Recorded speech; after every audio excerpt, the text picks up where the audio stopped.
Greetings from the far side of the galaxy, I'm Fury, your host the most who hasn't just hit rock bottom, but brought a shovel and is ready to dig. So there I was, lying in bed, scrolling through Twitter instead of writing scripts because I had no ideas, then I saw this article and now this video's here. The first spouse we'll be judging is Kirogane.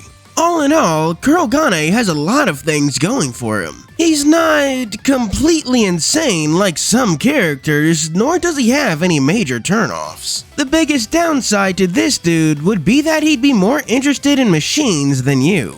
He's also dirty and smells like motor oil, so unless you have a thing for that, you should probably throw a bar of soap at him. Overall, Kirogane gets a still working PS2 out of 10, putting him firmly in A tier. The next husbando to rank is Muck Gungan. On one hand, big beefy furry himbo. On the other hand, he's like an actual feral tiger. Did you know that big cats and house cats behave similarly? The reason one are domesticated and the other is not is because when a house cat attacks your ankles, you get scratched. When a big cat attacks your ankles, you get disemboweled. Also, I'm pretty sure there's a vor fetish in there somewhere, and I'm just not into that. Muck Gungan gets a fur affinity out of 10, putting him in D tier. The next transient isn't a transient at all, since Turing is from Tokyo. Turing's quite the interesting case because while he is very smart, he is also very unhinged. I haven't even finished chapter 13, don't worry about that, I'm getting to it, but I can just tell that there's something wrong with this man. People who are okay just don't dress like that. That aside, a few years ago, Turing would rate pretty highly, but sadly, femboys are popular right now. My instinctual need to be a contrarian prompts me to give Turing a overrated Genshin Impact out of 10, putting him in D tier. The next character we'll be doing is an actual transient, that being Yasuyori. Yasuyori is basically a war vet who needs to take meds to get any sleep. And that's not hyperbole, that's something that actually happens in the main quest. Taking care of Yasuyori is a huge time commitment, but it is also a rewarding one.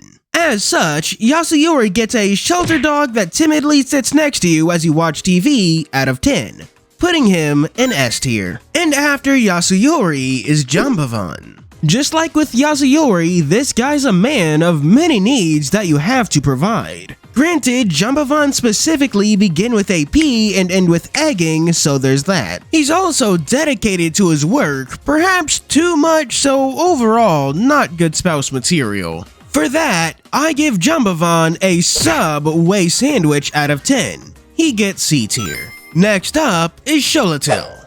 Oh wow, I've been choosing these randomly, so the fact that I go from one bottom to the next is kinda funny. Either way, I'm sorry to say that this guy's already taken. He's already got himself a woman more than willing to give him what he needs. That begins with P, ends with egging, already made that joke. You can try to take him away from her, but he's proven to be a very loyal puppy. For that, I give him an already eaten Subway sandwich out of 10. He gets C tier. After that is the bearer of bad news. Wait, is Bargus the bear? Okay, so apparently he's actually a dog. What a weird looking dog. Wait, no, scratch that. His research file specifically states that he's a bear in HOUSAMO. What the fuck?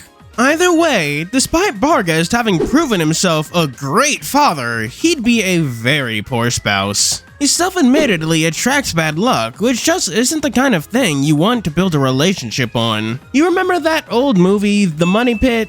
It'd be like that, but all the time. Maybe you can make it work, but you'll need a lot of good luck to do it, which you won't have much of. So I'm forced to give him a broken mirror out of 10. He gets D tier. Next is Fuji. No, just no. There is not enough time in the day to get into everything wrong with this man. Do we want to start with his sister complex or crippling gambling addiction?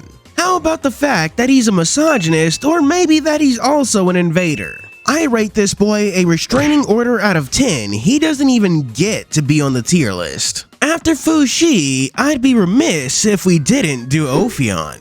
At first glance, you might think he'd be a pretty good choice. He's dedicated, smart, kind, can cook. He even has a good sense of school spirit, oddly enough, since he's actually wearing Roppongi Academy's uniform. The problem is that he has no chill, like at all. There's a reason his wife had to knock out this arrogant little bastard's tooth. By the way, what was up with that? She created Opion. These are not personality flaws. You specifically chose to include them in your annoying male wife. I rate Opion a socks with sandals out of 10. He gets B tier.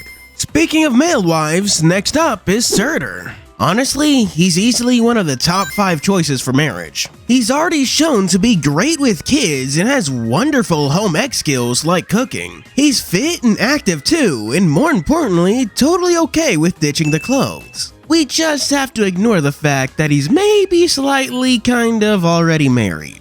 Ignoring that slight downside, I gotta rate Seto a beefcake out of 10, putting him firmly in S tier.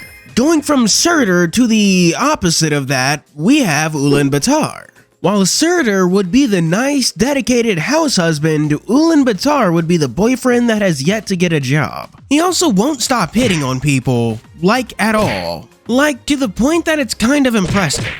If only he'd put that much effort into a job search, he might get somewhere. As such, I have to rate him a Sathogawa out of 10. He gets C tier at best. Since I mentioned him, it's only fair that the character I pick next would be Sathogawa. I don't care for repeating myself, so I'll keep this brief with an example. Despite living in Hakumen's basement, she still can't get him off his ass. Like, dude, that woman literally owns your house. What are you doing? That being said, he will get off his ass if he has a crush on you. Granted, he promptly got sick after doing things for 2 days, so I'm not sure that's exactly healthy for him. He gets a golden boy out of 10, which is B tier. Next up is Taji Karao. On one hand, he's a cop. Insert that one fuck the police joke I always make here. He's also a himbo, which may sound cute in theory, but I'm not sure how much you'd like that in reality. It'd be like taking care of a very stupid, very large child who also has superpowers. Evidently, his powers are very similar to Yasuyori's, so that very stupid and very large child can also cause earthquakes. I rate him a San Andreas Fault out of 10. He gets D tier. And coming up after that is a Festus. Okay, so like, while he's not a bad person, actually wait, didn't he kidnap a whole human fucking being? You know what, that's not the point. There's just a lot going on with him. Like, there's mommy issues, and then there are mommy issues. He doesn't need a relationship, he needs therapy. I'm giving him a pacifier out of 10 and putting him in D tier. Coming down from the top ropes is our next choice, Ombre Tigre. At first glance, you might think Ombre Tigre would rate lowly. He's weird, bombastic, way too loyal to someone he probably shouldn't be, and borderline suicidal. However, all of that belies a surprising depth of personality that's conscientious and aware of those he cares about. As such, he gets a Sour Patch Kid out of 10 and an oddly high A tier. Since we covered Ombre Tigre, I'd be remiss not to cover his other half, Tezcat Lapoca. The short answer, no. The long answer, no. The even longer answer, Tezcat Lapoca doesn't belong anywhere near a military. He belongs in therapy. He gets a sedative out of 10 and D tier. And finally, we have the one and only Horku Kamui. The only problem with Horku is how boring he is. He wouldn't cheat on you, but you'd probably cheat on him after like 2 days. Like seriously, he's probably the most stable person in the Berserkers and easily within the top 5 most stable people in all of Tokyo. He doesn't just cook and clean, he actively enjoys those things and likes taking care of kids. I give him an unseasoned baked potato out of 10, but I'd be remiss to not give him S tier. That's all the video we have for today, but we still have to do Patreon shoutouts. For our 3 stars, we have special thanks to 87 Werehog, Deku, Zora Chow, Choron, Garen Lefay, Dragon King Yara, Unknown RC, Lightning Shadow, and Kayun. For 4 stars, we have Miki Moon, the Demon of the Hidden Mist. And for our Super D-Tuber special 5-star shoutouts, we have First, Vanilla Flower, the tailed beast without a tail. Then Poor Mage of the Wicked Eye. Next, Sky King 64, the Yellow Flash. And finally, Mahagasaur, the God of Shinobi. Thank you for watching. Do be sure to like and subscribe and donate to my Ko-fi and Patreon. As always, I'm your host Fury, signing out.